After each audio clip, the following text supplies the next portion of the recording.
சர்க்குருவே சரணம். ஒரு மூலையிலே உட்கார்ந்திருந்த நான் இதை சொல்லுவதற்காக என்னுடைய கஷ்டங்களையும், ஏன்னா எல்லாரும் சொல்றாங்க சாமி போனால் அவர் என்னமோ பிள்ளைய கேட்குறது மாதிரி ஒரு வயதான மூதாட்டி சொல்லுது, சாமி உடம்புக்கே முடியலை, சரி சாமி பார்க்கலாம் போ போ அப்படிங்கிறாரு. ஆனால் இதை அன்று தான் எப்பயும் இப்படி கேட்க மாட்டார். அவர் சொன்னால் சொல்லுவார் எங்களுக்கும் ரொம்ப கஷ்டமாக தான் சாமி இருக்கு போன்னுவார். ஆனால் அன்று கேட்கிறாரு, அந்த நாடகம் அவர் நடத்துகிறார்.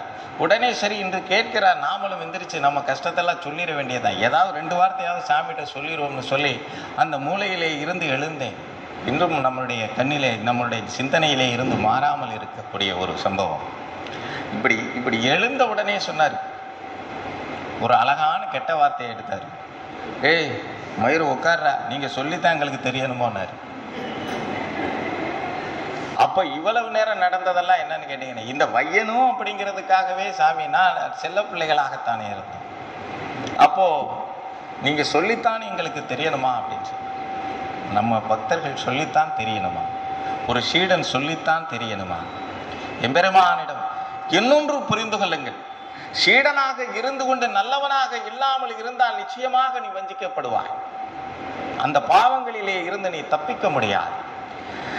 எப்படியானும் அவரின் நிழல் போல தொடர்ந்து கொண்டு இருப்பவனாக இருந்தாலும் சரி, அவருடைய சீடன் என்று தன்னை அனுமானித்துக் கொண்டு பிரகடனப்படுத்திக் கொண்டு இருப்பவனாக இருந்தாலும் சரி, நீ எப்படி இருந்தாலும் சரி, உன் மீது பார்வை ஒருபோதும் இருக்காது. நீ நல்லவன் எங்கிருக்கிறான் அவன் மீது தான் அவருடைய பார்வை இருக்கும் என்பதை மறந்துவிடக் கூடாது. நீ நல்லவனாக இருந்தால் உன் மீதும் பார்வை இருக்கும். நீ நல்லவனாக இல்லாமல், நல்லவன் என்று சொன்னால் இங்கே அஷ்டாங்க யோகத்திலே சொல்லப்படுகிறது பாருங்கள், இயம தர்மங்கள் என்று சொல்லப்படுகிறது பாருங்கள், அந்த தர்மங்களை அப்படியே கடைபிடிப்பவனாக இருக்க வேண்டும் சீடனாக இருப்பவர்கள். மற்றவர்களை பற்றி கவலை இல்லை. பக்தர்கள் என்று சொல்லுகிறார்கள், முயற்சி செய்கிறார்கள். பக்தன் என்று சொல்லக்கூடியவர்கள் முயற்சி செய்கிறார்கள். எப்படியாவது நாமும் சீடனாகிவிடும். ஆனால் சீடனாக இருக்கக்கூடியவன் நீ இந்த தர்மத்தை எல்லாம் ஸ்தாபிக்கக்கூடியவனாக இருக்க வேண்டும். இயேசு கிறிஸ்து தன்னுடைய சீடர்களுடைய கால்களை கடைசி நேரத்திலே கழுவுகிறார். கர்த்தரானவர் நடக்குமா எங்கேயாவது? இயேசு கிறிஸ்து தன்னுடைய சீடர்களை எல்லாம் உட்கார வைத்து அவர்களுடைய கால்களை கழுவுகிறார். கர்த்தரே இது என்ன கோலம், எதற்காக என்னுடைய கால்களை நீங்கள் கழுவுகிறீர்கள் என்று கேட்டார்கள். சீடர்கள் எல்லாரும் கேட்டார்கள், நான் உங்கள் பாதங்களை ஏன் கழுவுகிறேன் என்று தெரியுமா? நீங்களும் இதே போல் மக்களுடைய பாவங்களை கழுவுவீர்கள் என்று நான் நினைக்கின்றேன். இவ்வளவு அழகான வார்த்தை என்று சொல்லி, நீங்களும் இதை போலவே மக்களுடைய பாவங்களை எல்லாம் கழுவுவீர்கள் என்று நான் உங்களுக்கு உறுதி கூறுகின்றேன். சீடராக இருப்பவர்களை எல்லாம் வெட்டி சென்ற தர்மங்களை எல்லாம், இந்த தர்மங்களை இந்த பூமியிலே ஸ்தாபிக்க கடமைப்பட்டிருக்கிறீர்கள். அதனால் நீங்கள் எவ்வளவு சேவை செய்ய போகின்றது இந்த பாதம் என்று நினைத்து நான் கழுவுகிறேன் என்று சொன்னான் கிறிஸ்து ஒரு சீடனை. அப்போ நீங்கள் போய் தர்மத்தை ஸ்தாபிக்கக்கூடிய கடமை உன்னிடம் இருக்கிறது. நீ ஞானத்தை அறிய வேண்டிய கட்டாயம் இருக்கிறது. நீ அந்த வைராக்கியத்திலே வாழக்கூடியவனாக இருக்க வேண்டிய உண்மையிலேயே நிச்சயமாக அந்த சத்தியம் இருக்கிறது. ஆனால் அதையெல்லாம் இல்லாமல் நிச்சயமாக எடுப்பிலேயே ஞானியாக விட வேண்டும். நான் சீடன் என்று சொல்லிக்கொள்ள என்னன்னு கேட்டீங்கன்னா, இதுல ஒரு சிலர் நான் இது என்ன சொல்றது, என்ன சொல்ல முடியும் என்று சொல்லி கேட்டால், தன்னிடம் அந்த தகுதி இருக்கிறதா இல்லையா என்பது அவசியமில்லை. ஆனால் நான் அதற்கு எதற்காக ஆசைப்படுகிறேன் என்றால், பெருமானுடைய அந்த சீடனாக இருந்து அவருடைய பதத்தை, அவர் திருவடியவே நினைந்து அந்த ஞானம் என்று சொல்லக்கூடிய அந்த நல்ல அறிவினை பெற்று என்னுடைய பிறவியை நீக்கிக் கொள்ள வேண்டும் என்பதற்காகத்தான் நான் முயற்சி செய்கின்றேன். ஆனால் எனக்கு சொல்லிக் கொடுப்பவர்கள் யாரும் இல்லை. பெருமான் மகான் சொல்லிக் கொடுத்தாரான்னு கேட்டா யாராவது ஒருத்தராவது என்னன்னு கேட்டீங்கன்னா இல்லை என்று தான் சொல்லுவார்கள்.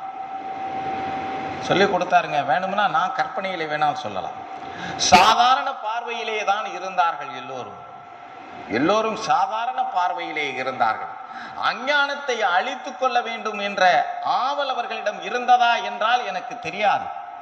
சாதாரணமான பார்வை. பெருமானே ஏதோ சத்குருன்னு சொல்றோம், வேலை சொல்றாரு, செய்கிறோம், போறோம், வர்றோம், நல்லது நடக்குது, அவரை பார்த்தா நம்மளுடைய கவலைகள் போகுது, கஷ்டங்கள் நீங்குது, இந்த சாதாரண பார்வை இருந்தது.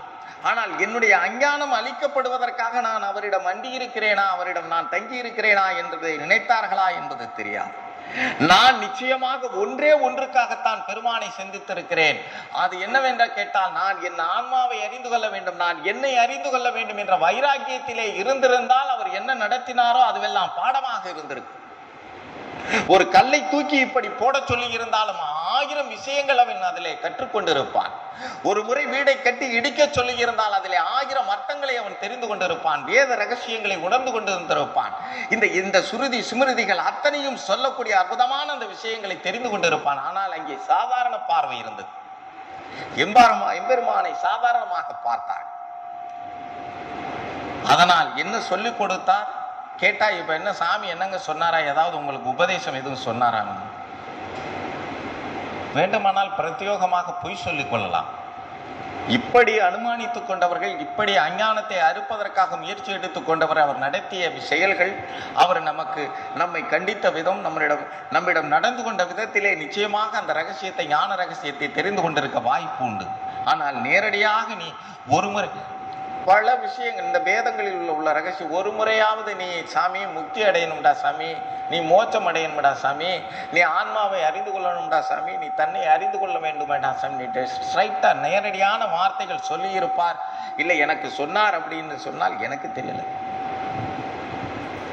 புரிந்து கொள்ள வேண்டியதை நேரடியாக அவருடைய உதடுகள் உச்சரிக்க வேண்டும் என்ற ஆசைப்படக்கூடாது. புரிந்து கொள்ள வேண்டும். அந்த பக்குவ நிலை இருக்கும். பக்குவன் யார்? திருமந்திரம் சொல்லுகிறது. யார் பக்குவன்? இந்த 4 வகையான சாதனங்களை எவன் கடைபிடிக்கின்றான்? ஒன்று, நித்திய அனித்திய வஸ்துகளின் வித்தியாசத்தை நிச்சயப்படுத்திக் கொண்டிருக்கக்கூடியவன். எது நிரந்தரம், எது நிரந்தரம் இல்லை, நிரந்தரம் இல்லாத பொருள்களை, நிரந்தரம் இல்லாத அழியக்கூடிய பொருட்களை அதை தெரிந்து கொண்டு, ஆனால் நான் தெரியும், எனக்கு அழியக்கூடியது எது, அழியாதது எது என்று எனக்கு தெரியும். நிச்சயமாக ஒவ்வொரு மனிதனுக்கும் தெரியும். எந்த செல்வமும் நிலையற்றது என்று தெரியும். ஆனால் இங்கிருந்து எழுந்து போன உடனே அந்த செல்வத்திற்காகத்தான் நான் வருவேன். அப்படி இருப்பவன் சீடனாக இருக்க முடியுமா?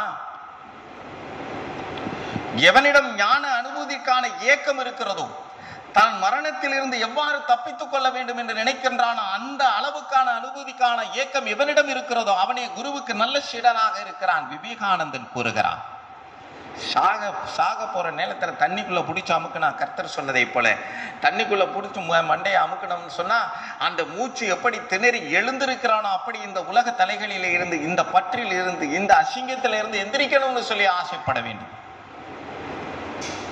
அந்த பக்குவனுக்கு, அந்த நித்திய அனித்திய வஸ்துகளுடைய வித்தியாசம் அறிந்து அதிலே நிற்கக்கூடியவனுக்கு, அவனுக்கு பெருமான் அவனை சீடனாக்குவதற்கு, அவனுடைய அஞ்ஞானத்தை அறுப்பதற்கு முயற்சி எடுத்துக் கொள்ளுகிறார். 4 வகையான சாதனங்கள் என்று சொல்லுவதிலே இரண்டாவதாக சொல்லப்படுவது இந்த பற்றை துறந்து விட வேண்டும். அது ஞானத்தினுடைய முக்கியமான அம்சமாக இருக்கிறது. பற்று. எந்த பற்றை துறந்திருக்கிறோம் இதுவரை? துறந்ததை போல் வேண்டுமானால் பாவனை வேண்டுமானாலும் இருக்கிறோம். அப்படி ஒரு நீ பற்றை துறந்தவனாக நிச்சயப்படுத்திக் கொண்டு, நிச்சயமாக பற்றை நான் துறந்திருக்கிறேன், எதன் மீதும் எனக்கு பற்றில்லை என்று சொன்னால் எங்கே இருக்க முடியும்? எங்கே இருக்க முடியும்? முண்டக உபனிஷத்து சொல்லுகிறது. எப்படி சொல்லுகிறது என்றால், எந்தவித கர்மங்களும் இல்லாதவனை பகவானை சொல்லுகிறது. அவர் எந்தவித கர்மங்களும் அற்றவர், நடந்து கொண்டிருந்தாலும் சமாதி நிலையிலே வாழ்ந்து கொண்டிருந்தவன், தியானத்திலேயே ஜீவித்துக் கொண்டிருந்தவர் என்பவன். எந்த கர்மங்களும் அற்றவனை கர்மங்களின் மூலமாக நான் அடைந்து விடுவேன் என்று நினைப்பதை போல மூடத்தனம் வேறில்லை. முண்டக உபனிஷத்து சொல்லுகிறது. எந்த கர்மமும் இல்லாத ஒன்று, சிவமாக இருக்கக்கூடியது, அசைவில்லாமல் இருக்கக்கூடியது, எல்லாவற்றிற்கும் மூலமாக இருந்தாலும் கூட அதிலே அங்கே பேதம் இல்லாமல் இருக்கிறது, நிறமில்லாமல் இருக்கிறது, பிளவுபடாததாக இருக்கிறது, எல்லையற்றதாக இருக்கிறது, பரமானந்தமாக இருக்கிறது. அப்படிப்பட்ட அப்படி கர்மம் இல்லாத ஒரு பொருள், அதுக்கு எந்த கர்மமும் கிடையாது. அந்த கர்மம் இல்லாத ஒன்றை அடைவதற்கு நான் கர்மங்களின் மூலியமாக அதை அடைந்து கொள்ள முடியுமா, அறிந்து கொள்ள முடியுமானா, அது எப்படி நேர்மறையான விஷயம், எதிர்மறையான விஷயமாக. செயலற்று இருந்தால் தான் சிவஞானம் கூடும் என்ற அறிவற்று அலைந்தேன். எந்த செயலும் இல்லாமல் இருப்பதான். அப்படியானால் பகவத்கீதையிலே கர்மயோகத்தை பற்றி போதிக்கிறது. தவறுதலான புரிதல்கள் படிக்கும் போது இது எதற்காக சொல்லப்படுகிறது? கர்மங்களை துறந்து விடு என்று சொன்னால் எந்த கர்மங்களை துறந்து விட வேண்டும்? அந்த கர்மங்களினுடைய சாதாரணமான ஒரே வார்த்தை கர்மங்களை செய், பலனை கருதாது, எல்லாம் முடிஞ்சு போகும். பலனை எதிர்பாராதே என்று சொல்லிவிட்டார். ஆனால் ஒவ்வொரு கர்மங்களிலும் நாம் பலன்களை எதிர்பார்க்காமல் செய்கிறோமா என்று கேட்டால் கிடையாது. சீடர்களுடைய பெருமை அப்படி இருக்க வேண்டும். சீடர்களுடைய பெருமை என்பது அளப்பெருக்கரியது. இயேசு கிறிஸ்து கழுவி விடுகிறார், சொன்னார், நீங்கள் எல்லாம் போய் இந்த தர்மத்தை எனக்கு பின்னாலே நீங்கள் எல்லோரும் போய் இந்த தர்மத்தை ஸ்தாபிக்க போகிறீர்கள், உங்களுடைய பாதங்களை கழுவுவதிலே நான் பெருமை அடைகிறேன், இந்த கர்த்தருக்கு கிடைத்த பாக்கியமாக கருதுகிறேன் என்று சொன்னார். இயேசு கிறிஸ்துவினுடைய முதல் சீடன் அந்திரேயன் என்ற பெயர். இயேசு கிறிஸ்துவினுடைய முதல் சீடன் அந்திரேயர். அவன்தான் பேதுரு என்ற ஒரு சீடரையும் கூட்டிக் கொண்டு வருவான். இந்த அந்திரேயன் என்ன செய்கிறான் தெரியுங்களா? இவனை பற்றி பைபிளிலே பாருங்கள், படித்து பாருங்கள், நிறைய இடங்களிலே இருக்கா. அவருடைய வரலாறிலே பைபிளிலே நீங்கள் தொட்டீர்களானால் நிறைய பேர்களை பீட்டரை பற்றி இருக்கும், பேதுருவை பற்றி இருக்கும், யோவானை பற்றி இருக்கும், மார்க்குவை பற்றி இருக்கும், எவ்வளவோ பேர்களை பற்றி இருக்கும். ஆனால் இந்த அந்திரேயனுடைய செய்திகள் கொஞ்சம் தான். ஆனால் இந்த அந்திரேயன் தான் என்ன செய்கிறான்? கர்த்தருக்கு பிறகு இந்த கர்த்தருக்கு என்ன, எல்லோருடைய வாழ்க்கையும் எப்படி இருக்கிறது அதை பற்றி எல்லாம் கவலை இல்லை. கர்த்தர் எதை விட்டு சென்றாரோ இந்த பூமியிலே இதை எடுத்து செல்ல வேண்டும், இந்த தர்மத்தை ஸ்தாபிக்க வேண்டும், இந்த மக்களுக்கெல்லாம் நல்லதை போதிக்க வேண்டும். கர்த்தர் எதை சொல்ல சொன்னாரோ அதை நான் சொல்ல வேண்டும் என்பதற்காக அன்றைய தினம், இப்போது ரஷ்யா, அன்றைய தினம் இருந்த நாடு, அங்கே போனான், ரஷ்யாவிற்கு போனான். காக்கீசம் என்று சொல்லக்கூடிய ஒரு பீடம், ஒரு பள்ளம், ஒரு பெரிய பீடம், அங்கே போனான். அங்கே உள்ள மக்களுக்கு கர்த்தர் என்றால் என்னவென்று தெரியவில்லை, இயேசு என்றால் யார் என்று அவர்கள் அறியவில்லை. ஆனால் அவர்களிடம் எடுத்து சொன்னான், கர்த்தரை பற்றி எடுத்து சொன்னான், கர்த்தர் சொன்ன வாக்கியங்களை சொன்னான், கர்த்தர் சொன்ன புண்ணியங்களை நீங்கள் எல்லோரும் செய்யுங்கள் என்று சொன்னான், எல்லோரிடம் கருணை காட்டுங்கள் என்று சொன்னான், அன்பை போதியுங்கள் என்று சொன்னான். அந்த அந்திரேயன் அங்கே அந்த இடத்திலெல்லாம் சொல்லுகின்றான். மக்கள் ஓரளவுக்கு தெளிவுபடுகிறார்கள். தன்னுடைய வயோதிக காலம் வருகிறது, ஆனால் ஓய்வெடுக்க விரும்பவில்லை. காரணம் என்னவென்று கேட்டால் அவன் ஒரு வார்த்தை சொல்லுகிறான். என்ன? நான் கர்த்தருடைய சீடன் என்று சொன்னால் ஓய்வெடுப்பதிலே எந்த அர்த்தமும் இருக்காது. என் இடைக்கச்சையிலே பணத்தை வைத்துக் கொண்டு நான் கர்த்தருடைய பெயரை பேசுவதிலே எந்த தர்மமும் கிடையாது என்று சொல்லுகிறான் அந்திரேயன். என்னுடைய அப்போ பார்த்தீங்கன்னா இடைக்கச்சை என்று சொல்லுவதை இப்படி இடுப்பிலே கட்டி கொள்ளுவார். அதுல காலனா எட்டனா காசுகளை முடிந்து வைத்திருப்பார்கள். அந்த பணத்தை நான் வைத்துக் கொண்டு கர்த்தருடைய பிள்ளை என்று சொல்வதற்கு கூட எனக்கு யோகியதை கிடையாது. அப்படி இடைக்கச்சையிலே எனக்கு எதுவும் கிடையாது. என்னுடைய எண்ணமெல்லாம் கர்த்தருடைய வார்த்தைகளை கொண்டு செல்ல வேண்டும். எல்லா பிள்ளைகளையும் இரக்கமுள்ளவர்களாகவும், கருணை உள்ளவர்களாகவும், அன்புள்ளவர்களாகவும், பாவமற்றவர்களாகவும் மாற்ற வேண்டும் என்று இஸ்தான்புல் என்ற ஒரு ஊருக்கு அந்த வயோதிக காலத்திலே சொன்னார். இஸ்தான்புல் இப்ப இருக்கு. அந்த நாட்டிலே போய் அதை பற்றி பரப்புகிறான். இப்படி இருக்கிறோமா? சாமி போனதுக்கு பிறகு அந்த சீடர்கள், இந்த சீடர்கள் அப்படி ஒரு முடிவை எடுத்து இந்த தர்மங்களை ஸ்தாபிப்பதற்காக அப்படி நடந்து கொண்டிருக்கிறார்களா, நாம் நடந்து கொள்கிறோமா என்பதை ஆராய்ச்சி செய்ய வேண்டிய கடமை நம்மிடம் இருக்கிறது. ரைட். ஒருபுறம் அந்த அந்திரேயரை பற்றி சொல்லி முடித்து விடுகிறேன். ஏன்னா சீடர்களுடைய பெருமையிலே அதுவும் அடங்குகிறது. இஸ்தான்புல்லிலே போய் தன்னுடைய அந்த கர்த்தருடைய பெருமைகளை எல்லாம் பேசுகிறான் அந்திரேயன். அங்கிருந்து அந்த இடத்திலே முடித்துவிட்டு போகிறான். எங்கே போகிறான்? ரோம் நகருக்கு, கிரீஸ் நகரத்திற்கு போகிறான். அங்கே கிரீஸ் நகரத்திலே ஒரு ரோமானிய கவர்னர் இருந்தார், ஏச்சிட்டஸ் என்று ஒரு கவர்னர் இருந்தார்.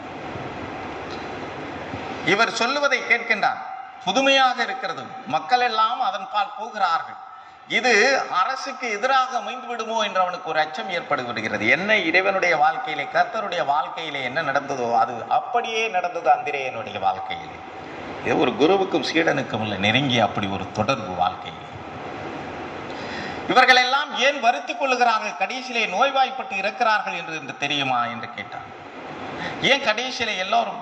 மகா ஸ்ரீ ராமகிருஷ்ணனுக்கு புற்றுநோயால் இறந்து போகிறார், ஸ்ரீ ராகவேந்திரர் புற்றுநோயால் இறந்து போகின்றார், ஸ்ரீ ரமண மகரிஷி புற்றுநோயால் இறந்து போகிறார்கள், இயேசு கிறிஸ்து சிலுவையிலே அறையப்பட்டு ரத்தம் சிந்தி இறக்கிறார்கள், நபிகள் நாயகத்தை கல்லால் எரிகிறார்கள் மக்கள். இவர்கள் எல்லாம் ஏன் கஷ்டப்படுகிறார்கள் என்று நமக்கு என்ன தெரிவிக்க வருகிறார்கள்? இதிலே பூமி கஷ்டம் நிறைந்தது.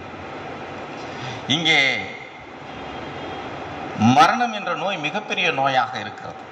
கொடுமையான நோய்களை போன்ற நோய்களை சந்திக்கும் பொழுது இறைவனாகிய உமக்கே இப்படி நோய் வந்து நீர் அவதிப்பட்டு நீ இந்த மரணத்தில் உனக்கு மரணம் சம்பவிக்கும் போது நான் எம்மாத்திரம் இந்த பூமியிலே? பெருமானே, நீ எங்களுக்கெல்லாம் என்ன வேண்டுமானாலும் தரக்கூடிய வல்லல். நீ எதை வேண்டுமானாலும், என்ன தரல என்ன தராம இருக்கிறார் வாழ்க்கையிலே? என்ன அவருடைய வாழ்ந்த காலம் இல்லை, அவரோடு இப்போது அவருடைய பேசிக்கொண்டிருக்க காலம் கூட சுகமான காலம்தான். அப்படிப்பட்ட குருமார்கள் கூட தங்களை ஏன் நோய்களிலே அவர் நினைத்தால் 1000 பேருடைய நோயை குணப்படுத்தி இருக்கிறார். புற்றுநோயை குணப்படுத்தியதை நான் நிச்சயமாக இங்க இருக்கக்கூடிய பக்தர்கள் எல்லாம் சொல்லுகிறார்கள், பேசுகிறார்கள், புற்றுநோய் குணமாகி இருக்கு. ஆனால் தனக்கு வந்த நோயை ஏன் குணப்படுத்திக் கொள்ள மறுக்கிறார்கள் என்று இயற்கையை ஏன் அப்படியே அனுமதிக்கிறார்கள் என்று கேட்டால், சீடர்களுக்கும் இந்த பக்தர்களுக்கு பாடம் எடுக்கிறார்கள். இந்த தேகத்தினால் வரக்கூடிய கஷ்டங்களை சொல்லுகிறார்கள். அந்திரேயன் போனான். அந்த கிரீஸ் நாட்டிலே ஏஜிடேஸ் என்ற கவர்னர் விரோதமானான் இவனுக்கு. ஆனால் அவனுடைய சகோதரனுக்கு இந்த ஒரு நோய் வந்தது. அந்த நோயினை தீர்ப்பதற்கு என்ன செய்வது? ஏதோ இவன் புலம்புகிறான், ஏதோ இவன் சொல்லுகிறான், இவன் கர்த்தரை கை காட்டுகின்றான், இவன் கர்த்தருடைய வழிநடப்பவனாக சொல்லுகிறான், இவனால் நிறைய பேர் குணமடைவதாக சொல்லுகிறார்கள். ஒரு சீடனுக்கு அவ்வளவு வல்லமை இருக்கிறதா? இருக்கிறது. கர்த்தர் நடந்து போகிறார். கர்த்தர் நடந்து போய் கொண்டு இருக்கும் பொழுது ஒரு கை கால் விளங்காதவன், குஷ்டரோகி ஆனவன் கர்த்தரே என்று கூப்பிடுகின்றான். ஆனால் அவர் பார்க்காமல் போகிறார். காரணம் என்னவென்று கேட்டால், பின்னால் வருகிறவருடைய சீடனுடைய பெருமையை இந்த பூமியிலே உயர்த்தி நிறுத்த வேண்டும் என்று ஆசைப்படுகிறான் கர்த்தர் போகிறார். பின்னால் செயின்ட் பீட்டர் வருகிறார். பின்னால் செயின்ட் பீட்டர் வரும்பொழுது, ஐயோ ரட்சிப்பவரே, கர்த்தரே, என்னுடைய சொல் உங்கள் காதுகளிலே விழவில்லையா? நான் மிகுந்த இந்த நோயாளி கஷ்டப்படுகிறேனே என்று இரு கரத்தையும் கூப்பிட்டு அழுகின்றான். பின்னால் வந்த செயின்ட் பீட்டர், பெரியவரே கவலைப்படாதீர்கள், எழுந்திரியுங்கள் என்று தன் கையை கொடுக்கின்றான். கையை பிடித்து எழுந்த மாத்திரத்திலே அவனுக்கு சுகமாகி போகின்றது. எப்படி சுகமானது? கர்த்தரிடம் இருக்கக்கூடிய அத்தனை சக்திகளும் இந்த பீட்டரிடம் இருக்கிறதா? பிரம்மத்தின் அருகில் இருக்க அத்தனையும் பிரம்மம்தான். பிரம்மத்தை நினைத்து கொண்டிருக்க அத்தனையும் பிரம்மம்தான். குருவை நினைத்து கொண்டு நல்ல முறையிலே வாழ்ந்து கொண்டு அகங்காரத்தையும் பற்றையும் ஒழித்திருக்கக்கூடிய அத்தனை பேரும் சீடர்கள் தான். இதுல மாற்றமில்லை.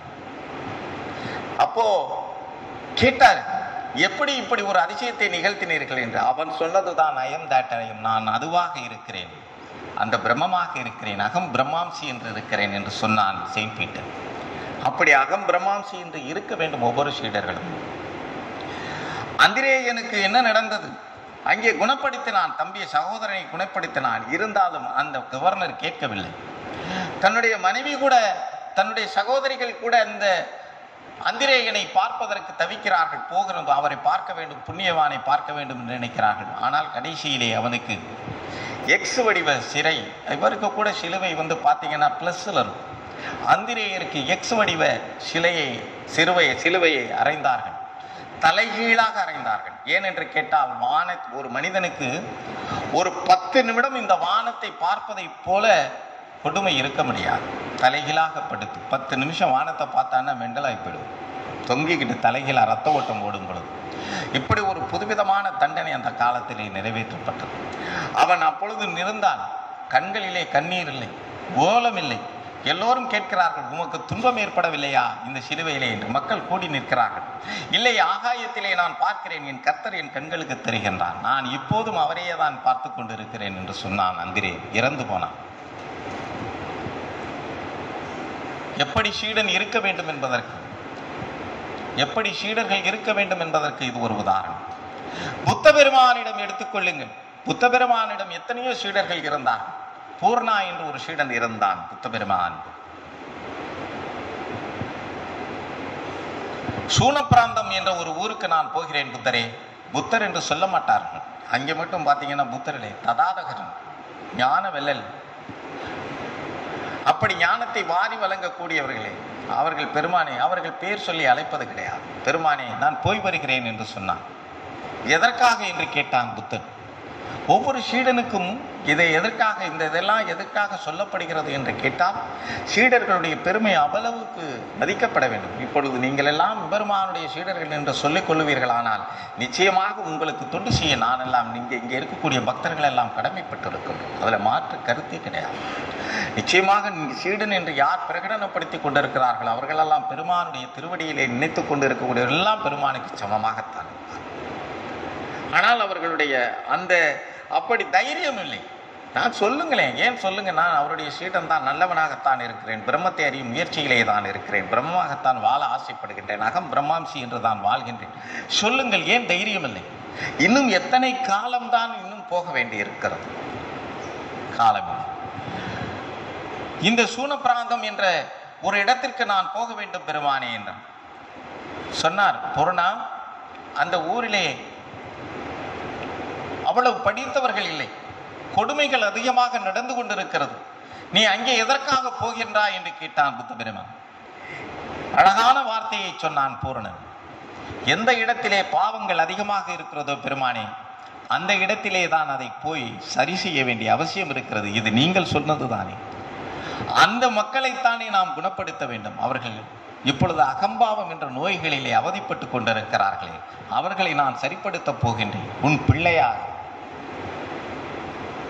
சொன்னார்.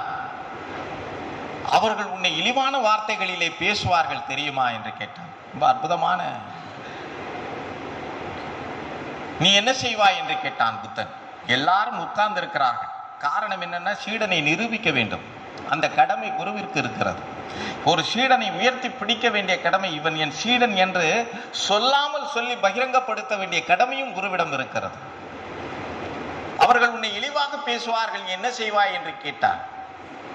சிரித்துக்கொண்டே பூரணன் சொன்னான், பெருமானே, அவர்கள் இழிவாகத்தானே பேசினார்கள், என்னை அடிக்கவில்லையே என்று நான் சந்தோஷத்திலே மூழ்கி போவேன் என்று சொன்னான்.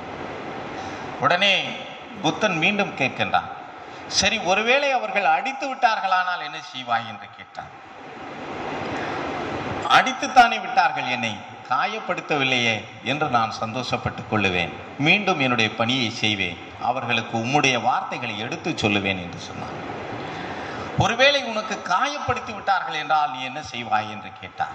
தொடர்ந்து கொண்டே போகிறது. இல்லை, அவர்கள் என்னை எந்த ஆயுதங்களாலும் தாக்காமல் கையிலே தானே காயப்படுத்தினார்கள் என்று நான் நினைத்து பெருமைப்பட்டுக் கொள்ளுவேன். அந்த அவர்களை மன்னிப்பேன், அவர்களுக்கான பாவ விமோச்சனத்திற்கான வேலைகளை செய்வேன். சரி, ஒருவேளை ஆயுதங்களால் உன்னை தாக்கிவிட்டால் என்ன செய்வீர்கள் என்று கேட்டார்.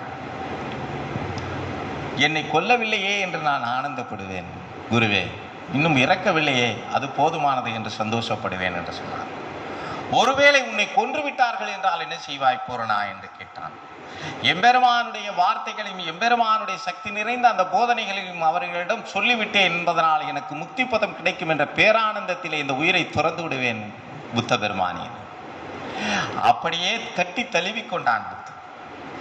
போய் வா மகனே, போ என்று சொல்லி அனுப்பி வைத்தான்.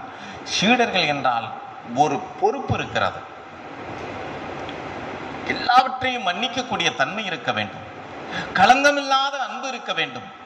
இங்கே அகங்காரம் என்பது இருக்கவே கூடாது. சமன் சிந்தனை உள்ளவர்களுக்கு இப்படி என்று கேட்டால், ஒவ்வொரு ஒரு குருவிடம் வந்துவிட்டு இன்னொரு சன்னிதானத்தை தேடுபவர்கள் கூட குரு என்று எப்படி சொல்லிக் கொள்ள முடியும்? இன்னொரு சன்னிதானத்தை நீ தேடுபவனாக இருந்தால் எப்படி இவரை குரு என்று சொல்ல முடியும்? இவரால் கொடுக்க முடியாது என்பதனால் நீ வேறொரு சன்னிதானத்தை தேடுகின்றாய். அத்வைத சிந்தனைக்கு வந்த பிறகு பார்த்தீர்களானால் கண்ட வழிபாட்டு முறைகள், நான் வழிபாட்டு முறைகளிலே குறை சொல்லவில்லை, ஆனால் உயர்ந்த படிப்பிற்கு வந்தவன் மீண்டும் எல்கேஜி ஏன் போற? நீ தன்னை அறியக்கூடியவன், இங்கே விசாரத்திலே ஈடுபட்டு இருக்க கொண்டிருக்கவன், அப்படி இருக்கக்கூடிய உனக்கு எதற்கு பின்னோக்கிய பார்வையில்? குருவிற்கு மேலான தெய்வம் இல்லை, அவன் அருளுக்கு மேலான செல்வம் இல்லை என்று இந்த புராணங்கள் சுருதிகள் எல்லாம் சொல்லுகிறதே, அது பொய்யா? அவனை ஒளிய அமரரும் இல்லை, அவனை விட இந்த பூமியிலே நல்லவர்கள் யாரும் கிடையாது, அவனை விட யாரும் சிவபெருமான் என்று சொல்லிக் கொள்ளும் அளவிற்கு அவனே சிவம். சிவனோடொக்கும் தெய்வம் தேடினும் இல்லை, அவனோடு அவன்தான் அவருக்கு சமமாக இருக்கக்கூடிய. இந்த பூமிக்கு விவேகானந்தன் சொன்னதை போல 4 முகங்களை வைத்துக் கொண்டோ விவேகானந்தன் சொல்லுகிறான், 4 முகங்களை வைத்துக் கொண்டோ புலித்தோலை அணிந்து கொண்டோ எந்த கடவுளும் இந்த பூமிக்கு வந்ததும் இல்லை, வரப்போவதும் இல்லை. இந்த அழகிய மலர்களாக இந்த குருமார்கள் வரவில்லை என்றால் இந்த பூமியும் இருக்க போவதில்லை. இப்படி குருமார்கள் தான் வந்து சக்திகளை, இந்த நடக்கக்கூடிய செயல்களுக்கெல்லாம் ஒரு உருவங்கள் கொடுத்தார்கள். அவனை ஒளிய அமரரும் இல்லை, அவனன்றி செய்யும் அருந்தவம் இல்லை. அவர் இல்லாமல் நீ செய்யக்கூடிய எந்த தவமும் கிடையாது. கடவுள் வாழ்த்திலே திருமந்திரத்திலே குருவை வாழ்த்தி பாடுகின்றான். அவனன்றி செய்யும் அருந்தவம் இல்லை, அவனன்றி மூவரால் ஆவதொன்றில்லை. அவர் இல்லாம இந்த மும்மூர்த்திகள் சொல்றீங்க பாருங்க, இந்த மும்மூர்த்திகள்னால ஒண்ணு கூட செய்ய முடியாது இவர் இல்லாமல். நீ இவரை தஞ்சம் என்று அடைந்தால் அந்த 3 இவரை கேட்டுதான் அப்படின்ற ஒரு அங்கே கண்டிஷன், ரெஸ்ட்ரிக்ஷன். எல்லாம் இவர் செய்வாரு, அது ஒன்றும் வேண்டியதில்லை. அதையெல்லாம் கற்பனையோ இல்லை ஏதோ ஒன்று, அது நம்ம இப்படியோ வச்சுக்கலாம். ஆனால் எல்லாம் குரு செய்யக்கூடியவராக. அவனன்றி மூவரால் ஆவதொன்றில்லை, அவனன்றி ஊர்புகும் மாறறியேனே, அவன் இல்லாமல் நான் வீடு பேர் அடைய முடியாது சொல்லி முடிச்சுட்டார். எல்லாம் இந்த ஒரு வரி, இந்த ஒரு பாட்டிலே முடியும். அப்படிப்பட்ட குருவை அடைந்திருக்கக்கூடிய பக்குவன், அப்படிப்பட்ட குருவை அடைந்திருக்கக்கூடிய அதிகாரி, அப்படிப்பட்ட குருவை அடைந்திருக்கக்கூடிய சீடன், என்னுடைய பணி எப்படி இருக்க வேண்டும், என்னுடைய பெருமை எப்படி இருக்க வேண்டும்? பெருமையாகத்தான் இருக்கிறது. பூரணனை பார்த்தால் பெருமையாக இருக்கிறது, அந்திரேயனை பார்த்தால் பெருமையாகத்தான் இருக்கிறது.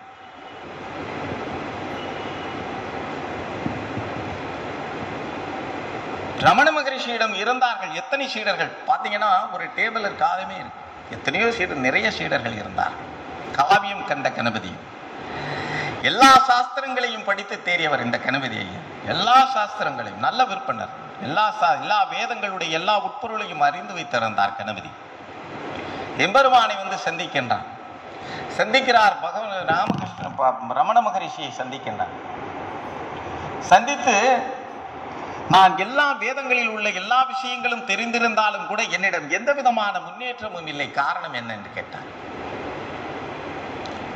அப்போதுதான் ரமண மகரிஷி சொன்னார், அதை படிப்பதனாலே உன்னுடைய அறியாமை, இப்பொழுது நான் சொன்னதை போலவே சொல்லுகின்றார், அறியாமை இந்த அஞ்ஞானம் என்பதை மூடி மறைக்க முடியுமே தவிர அஞ்ஞானத்தை அழிக்க முடியாத மகனே. அதை படிக்கலாம், தெரிந்து கொள்ளலாம். ஆனால் விசாரம் என்பது வேறு, உன்னை விசாரித்த தன்னை அறிதல் என்பது வேறு. அதை நீ செய் என்று சொல்லிக் கொடுத்து அங்கே அமர வைத்தார்கள். பின்னால் காவியம் கண்ட அந்த கணபதி அவருடைய மானசீகமான சீடர்களில் ஒருவனாக, அங்கே வந்தவர்களுக்கெல்லாம் எல்லாம் சொல்லிக் கொடுக்கக்கூடியவனாக இருந்தார். இந்த குருமார்கள் எல்லாம் எப்படின்னு கேட்டீங்கன்னா, சீடர்களை அவர்கள் அங்கீகரித்துக் கொண்டார்கள் என்றால் அவர்களுடைய பார்வையெல்லாம் அவர்கள் மேல்தான் இருக்கும். நாம தான் தவறி போய்விடுவோம். சௌபாக்கியத்தம்மாள் என்று ஒருத்தர் ரமண மகரிஷி சொல்ல வேண்டிய கட்டாயம் இருக்கு. ரமண மகரிஷியிடம் அடிக்கடி வருவார்கள் சௌபாக்கியத்தம்மாள். ஒரு தாயார் இருக்கு, வேறொரு அந்த அம்மா வந்து சாப்பாடாக்கி போடும். இந்த அம்மா வந்து தினம் ரமணரை பார்த்துட்டு அப்புறம் போய் தான் சாப்பிடும். வீட்டுக்கு போய் சாப்பிடும். காலையில் எந்திரித்த உடனே ரமண மகரிஷி மடத்துக்கு வந்துடும். திருவண்ணாமலையிலே இருக்கக்கூடிய அந்த மடத்திலே வந்து ரமண மகரிஷியை வணங்கி விட்டு போய் தான் சாப்பாடு சாப்பிடும். இப்படி செய்து கொண்டிருந்த அந்த சௌபாக்கியத்தம்மாளுக்கு வயோதிக காரணமாக கால்கள் நடப்பதற்காக முடியாது. கால் ரொம்ப கொஞ்சம் தூரம் நடக்க முடியாமல் போயிடுச்சு. இப்போ வணங்க முடியலை. ஆனால் ரமணர் என்ன செய்வார், இந்த சீடர்களோடு போய் அந்த மலை அடிவாரம், இந்த திருவண்ணாமலையிலே அவருக்கு இருந்த அந்த குகையினுடைய அந்த மலை அடிவாரத்திலே ஒரு கல் இருக்கும், இங்கே உட்கார்ந்து கொள்வார். இவர்கள் எல்லாம், இந்த சீடர்கள் எல்லாம் என்ன செய்தார்கள் என்னன்னு கேட்டிங்கன்னா, அந்த அவருடைய பிள்ளைகள் எல்லாம் என்ன செய்தார்கள், ஏன் ரமணர் வந்து இப்போ நடக்க மாட்டேங்கிறாரு, மேலே ஏறுவார், போவார், வருவார், இப்போ வந்து இந்த கல்லிலேயே உட்காந்துக்கிறாரு, இந்த கல்லிலேயே உட்காந்துக்கிறாரே, என்ன காரணம்னு தெரியலைன்னு சொல்லி எல்லாரும் இருக்கிறார். அப்போ ஒருத்தர் கேட்கிறார், சுவாமி நீங்கள் இந்த கல்லிலேயே அமர்ந்து கொண்டிருக்கிறீர்களே, எப்பொழுதும் நடந்து கொண்டிருக்கக்கூடியவர்கள் இந்த காலை வேளையிலே அதிகாலையிலே எப்போதுமே நடப்பீர்களே, இப்போது ஏன் இப்படி உட்கார்ந்திருக்கிறீர்கள்? நான் இந்த கல்லிலே, இந்த மலையின் அடிவாரம் மேலே கொஞ்சம் மேலே இருக்கக்கூடிய இந்த கல்லிலே உட்கார்ந்திருப்பது எதிரே இருக்கக்கூடிய சௌபாக்கியத்தம்மாளுடைய வீடு தெரிகிறது. அவள் அங்கிருந்து என்னை பார்த்து வணக்கம் போட்டுவிட்டு போய் சாப்பிட போன உடனே நான் நடக்க ஆரம்பித்து விடுவேன். எப்படி சொன்னார் பார்த்தீங்கன்னா, ஏன் கல்லில் வந்து உட்காருறீங்கன்னா, நான் இந்த கல்லில் உட்கார்ந்தா அங்கேருந்து தெரியுது அந்த அம்மா, அது என்னை பார்த்துட்டு தான் சாப்பிடும். இப்போ வர முடியலை, அதனால அது வரலைன்னா என்ன? ஆனால் அது வராததுக்கு காரணம் அதற்கான நடக்க முடியல. நான் இங்கிருந்து பார்க்கிறேன், அது என்னை பார்க்கணும். எப்படி குருவினுடைய அன்பு! காரணம் இல்லாமல் எவன் கருணை செய்கின்றானோ, களங்கமில்லாத அன்பு எவனிடம் இருக்கிறதோ, நீ கேட்ட மாத்திரத்திலே நல்லவனாக இருந்தால், நீ கேட்ட மாத்திரத்திலே கேட்டதை கொடுக்கக்கூடிய வல்லமை எவனிடம் இருக்கிறதோ, அப்படிப்பட்ட குருவைத்தான் நாமெல்லாம் அடைந்திருக்கிறோம். நமக்கு கிடைச்சிருக்கிற குரு அப்படிப்பட்ட குரு தான். மிந்தி பார்த்தீங்கன்னா வீரமாமுனிவர் காலத்திலே பரமார்த்த குரு கதையில முட்டாள் சீடர்களை பற்றி நிறைய கதைகள் வந்திருக்கிறது. நாமெல்லாம் அப்படி இருக்கக்கூடாது. பரமார்த்த குரு பஞ்சதந்திர கதைகள் வந்தது, பரமார்த்த குரு கதைகள் வந்தது. அதுல என்னன்னா, மட்டி, மடையன், பேதை, மிலேச்சன், முட்டாள் என்ற 5 சீடர்களை வைத்துக் கொண்டு நடத்தக்கூடிய வீரமாமுனிவர் காண்டஸ்போ பிஸ்கி என்று வெளிநாட்டிலே இருந்து வந்தவன், தேம்பாவணியை எழுதி இந்த தரணிக்கு தந்தவன், அவன்தான் வீரமாமுனிவன். அவனுடைய காலத்திலே வந்ததுதான் இந்த பரமார்த்த குரு கதைகள், நகைச்சுவையான கதைகள். கியாபி விஸ்வநாதம் என்று ஒரு அறிஞன் இருந்தார், நிறைய புத்தகங்களை எல்லாம் எழுதியிருக்கிறார். அவர் ஒரு கதையை சொல்லுவார். இந்த குருமார்களுடைய கதைகளிலே சீடர்கள் எல்லாம் எப்படி இருக்கிறார்கள் என்று வேடிக்கைக்காக சொல்லுகிறேன், விளையாட்டுக்காக சொல்லுகிறேன், அப்படி இருக்கக்கூடாது என்பதற்காக சொல்லுகிறேன். இது சும்மா, அது சீடர்கள் அப்படி இருக்கக்கூடாது. நிறைய பார்த்திருக்கிறேன். சாமி என்னங்க உங்களுக்கு, நாம ஒரு விஷயத்தை நல்லதை செய்ய இந்த பூமியிலே அவருடைய சொன்ன விஷயங்களை சொன்னால்தான் தர்மமா, சொல்லாமல் எல்லாம் தர்மம் இல்லையா? பக்தியின் முடிவு அத்வைதமாகத்தான் இருக்க வேண்டும், அத்வைதத்தினுடைய முடிவு விசாரமாகத்தான் இருக்க வேண்டும், விசாரத்தினுடைய முடிவு முக்தியாகத்தான் இருக்க வேண்டும். நான் பக்தியிலே நான் நின்று கொள்ளுவேன் என்று சொன்னால் நின்று கொள், உன்னை யார் தடுத்தது? இல்லை, பக்தியினுடைய முடிவு அத்வைதத்திற்கு வர வேண்டும் என்பதற்காகத்தான். எல்லா கோயில் குளத்துக்கள் எல்லாம் அலைஞ்சவங்க தான் இங்க வந்து உட்கார்ந்து இருக்கிறீங்க. மாற்றம் இருக்க முடியுமா? எதை நீ எந்த அலைந்தாயோ அந்த அலைந்ததனுடைய பயன் ஒரு இடத்திலே வந்து உன்னை உட்கார வைத்திருக்கிறது. இனி மீண்டும் நான் அலைவேன் என்று சொன்னால் சுமந்துகிட்டே இருக்கு. ரயிலிலே பிரம்மணரிடம் கேட்டார்கள், ரயிலிலே, சாமி நான் உங்களை பார்த்ததுக்கு அப்புறம் நான் என்ன செய்யறது, எனக்கு ஒன்றும் புரியலையே, எனக்கு கஷ்டம், அது இதுன்னு புலம்புனாரு. அவங்க சொன்னார், சாமி ஒரு ரயிலில் பயணம் போறீங்கன்னா சூட்கேஸ் எல்லாம் கொண்டு போனவனே ரயிலில் என்ன செய்வோம்னா, என்னோட சூட்கேஸ் தான், என்னுடைய சூட்கேஸை ரயிலில் கொண்டு போனவனே காலுக்கு அடியில் தள்ளி விட்டுட்டு படுத்துருவோம், ரயில் இழுத்துக்கிட்டு போகும். இல்லை, ஏன் சூட்கேஸ்ன்னு சொல்லி தலையிலேயே தூக்கி வச்சுக்கிட்டே நான் ரயிலில் உட்கார்ந்துருந்தேன்னு சொன்னேன். என்னைய போல முட்டாள் யாரும் கிடையாது. குருவை பார்த்த உடனே என்னுடைய அத்தனை விஷயங்களையும் அதன் காலடியிலே விட்டு விட்டால் அது கொண்டுட்டு போய் சேர்க்கும். நான் என் தலையிலேயே தூக்கி வச்சுக்கிட்டு சாமி சாமி கழுத்து வலிக்க, அட இறக்கி வைடா, என் காலுக்கிட்ட இறக்கி வை, என்னுடைய பாதத்திலே இறக்கி வை என்று சொன்னாலும் கூட இறக்கி வைக்க தைரியமற்றவர்கள் தான் நாம் எல்லாரும். கியாபி விஸ்வநாதம் ஒரு கதையை சொன்னார்கள். இந்த சீடர்களுடைய நிலையை பற்றி சொல்லும் பொழுது, ஒரு குருவானவர் வண்டியிலே கிளம்புகிறார், குதிரை வண்டியிலே கிளம்புகிறார். அந்த காலத்தில் வண்டியெல்லாம் தான், குதிரை வண்டியிலே கிளம்புறார். வண்டியிலே கிளம்பும் பொழுது முன்னால் வண்டியிலே அவர் போகின்றார், பின்னால் வண்டியிலே சீடர்கள் இருக்கிறார். வண்டியை இடையிலே நிறுத்துகிறார் பெருமான். இது கியாபி விஸ்வநாதம் சொன்ன கதை. அந்த கதையிலே குரு இறங்கி வந்து சீடர்கள் எல்லாம் ஓடுகிறார்கள். என்ன குருவே, என்ன குருவே? முட்டாள்தனமாக சீடர்கள் இருக்கக்கூடாது என்பதற்காக சொன்னதை, ஏன்னா சாமி சொன்னாதாங்க செய்வேன், சாமி சொன்னதைத்தான் நான் செய்வேன். ஆனால் பண்ணுறது அக்கிரமம், வீட்டுக்கு நம்ம சம்பாதிக்கிறது, சொத்து சேர்க்கிறது, நான் பாவம் செய்வது, இல்லை என் நண்பர்களோடு பழகுவது, உறவுகளிடம் நான் உறவாடுவது, இல்லை கோவப்படுவது, எல்லாம் என் இஷ்டம். ஆனால் ஏதாவது ஒரு குரு சம்பந்தமான ஒரு பொதுவான ஒரு விஷயம், ஒரு குருகிட்ட இருந்து எனக்கு உத்தரவு வரலையே, சாமி எனக்கு சொல்லலையே, சாமி தபால் போடலையே, எனக்கு ரிஜிஸ்டர் போஸ்ட் எப்பயுமே போட்டுருவாரே, அப்படி ஒன்றும் இன்னும் எனக்கு வரவே இல்லையே, தட்டி கழிப்பதற்கு 1000 விஷயங்களை கேவலமாக ஒரு சுயமுடிவு எடுக்க முடியாதவர்களாக இருக்கவே கூடாது. எது தர்மம், என் குருவே நான் 100 முறை கதை சொல்ல இருக்கிறேன். குருவே தடுத்தாலும் கூட தர்மம் என்று சொன்னால் அதை செய்யக்கூடியவனாக இருக்க வேண்டும். குருவோடு நடந்து செல்லுகின்றான் ஒரு சீடன். அங்கே சீடன் நடந்து கொண்டு போகும் பொழுது, போகின்ற வழியிலே பார்த்தீர்களான தலையை ஒரு இடத்திற்கு போகும்போது திருப்பி கொள்ளுகிறான், போய் விடுகிறார். குரு ஒரு இடத்த போய் பார்த்த உடனே திருப்பிக்கிறார், கழுத்தை போயிடுறாரு. சீடனுக்கு, ஏன் சாமி இந்த கழுத்தை போனவொடனே எங்கனக்குள்ள திருப்பிக்கிறாரு, அது இங்கே அந்த இடத்த பார்க்க மாட்டேங்கிறாரு. ரொம்ப நாளாக நடந்து போகும் பொழுதெல்லாம் அந்த இடத்தை பார்த்து திருப்பி கொள்ளுகிறார். திரும்பி கொண்டவர் என்று அன்று ஒரு நாள் போகின்றார். போனவர் என்ன செய்கிறாரு, ஒரு மண்வெட்டியையும் தன் கையிலே கொண்டு போகின்றார். சீடன் கேட்கிறார், எதற்காக இதை எடுத்து போகிறார்? அந்த இடம் வந்தது.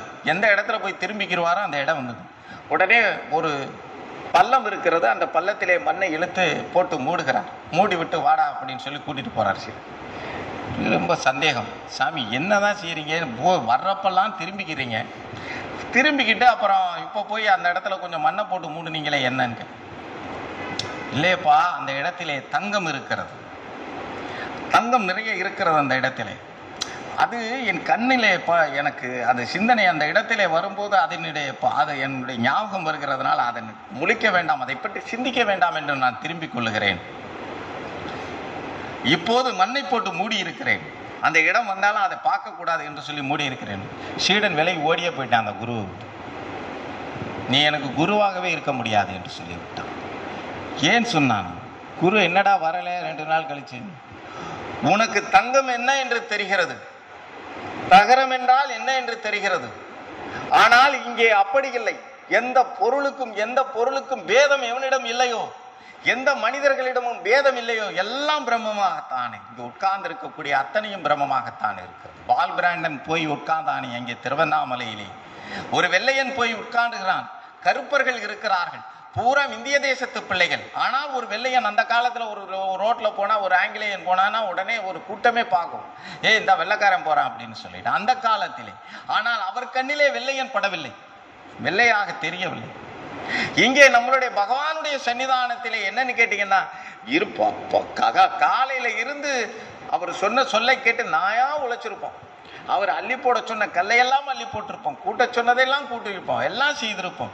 ஆனால் என்ன செய்வார் தெரியுங்களா? நான் சாமி, இன்று நான் இவ்வளவு வேலை செய்திருக்கிறேன், என் கையால் ஒரு முறை என்னுடைய நான் உனக்கு அன்னம் வாங்கி தருகிறேனே, சாப்பிட்டு என்னுடைய ஆசையை, என்னுடைய அந்த அன்பை ஏற்றுக்கொள்ள மாட்டாயான்னு கெஞ்சிட்டு இருப்போம். சாமிக்கு இன்னைக்கு எப்படியாவது சாப்பாடு வாங்கி கொடுத்துடணும், சாமி சாப்பிடட்டும். ஏன்னா அவர் சாப்பிட்டா தான். இங்கே நான் குசேலர் கதையை படிச்சிருக்கிறேன். ஏன்னு கேட்டீங்கன்னா அந்த நினப்பு என்கிட்ட இருக்கு. அவன் ஒரு வாய் அவ்வளோ தின்னா என் வீடு நிறைஞ்சு போயிரு செல்வம். அதனால சாமி, நீ ஒரு வாயாவது நான் சாப்பாடு வாங்கிட்டு வந்த நான் உன்கிட்ட கொடுத்து நீ சாப்பிட மாட்டியா, என்னுடைய கர்மங்கள் நீங்கிறாதா, என்னுடைய பாவங்கள் நீங்கிறாதா, பலவிதமான அர்த்தங்கள் கற்பனைகள் இல்லாலும் இன்னொன்னு சொன்னாலும் கூட என் சாப்பாடு சாப்பிட மாட்டியா சாமி, நான் உன் பிள்ளை இல்லையா, அப்படி கூட வச்சுக்கிடுவோம். அப்படி நினைச்சுக்கிட்டு இருப்போம். காலையில இருந்து இருப்பான். எங்கிருந்தோ ஒருவன் வருவான். சாமி எங்கே வரீங்க, எந்த ஊர்? சாமி வெளியூர். சாமி நாங்கள் எங்களுக்கு ஒரு சாப்பாடு வாங்கிட்டு வரீங்களான்னு அவர்கிட்ட கேட்பார். அவர் போய் வாங்கிட்டு வந்தவொடனே அதை உட்காந்து சாப்பிடுவார். நமக்கு சாப்பாடை தொட மாட்டார். இது ஏன் நம்ம சாப்பாடு, நம்ம பாவம் செய்தவர்களா என்னன்னு? அங்கே உனக்கென்று தனியாக உரிமை கிடையாது. அங்கே எல்லாம் சமம்தான். அன்று வந்தவன் இன்று வந்தவன் எப்படி இருந்தாலும் எல்லாம் சமமாக இருக்கும். ஏன்னு கேட்டால் எல்லாம் பிரம்மமாக இருக்கும் பொழுது அதிலே வேறுபாடு ஏது?